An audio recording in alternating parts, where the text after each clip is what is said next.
अरे खाली फुसलाई के करावे ला कटनिया, खाली फुसलाई के करावे ला कटनिया, कहीं के न लही ला झुलनिया ना।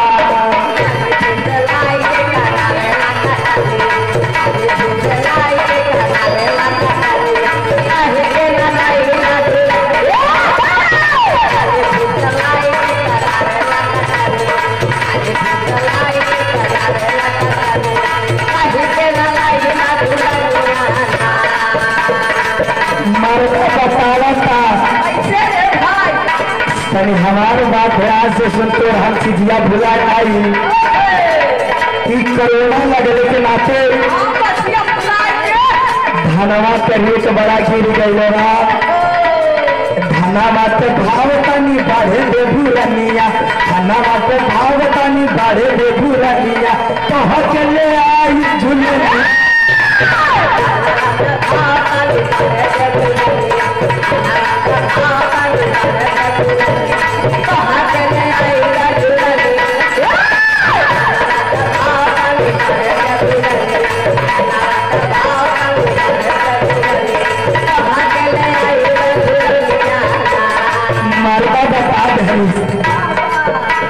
कि तुहे झुलनी काहे खातिर चाहिए,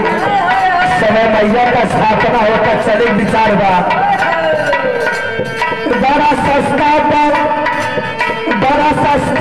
बेचे में खल जाई हो, पूरा धनवा झुलनिए में लग जाई हो।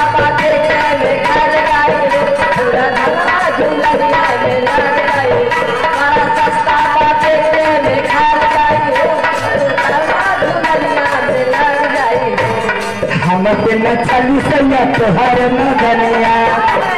हमसे न चली राजा तोहर न धनिया, कहीं के न लही न झुल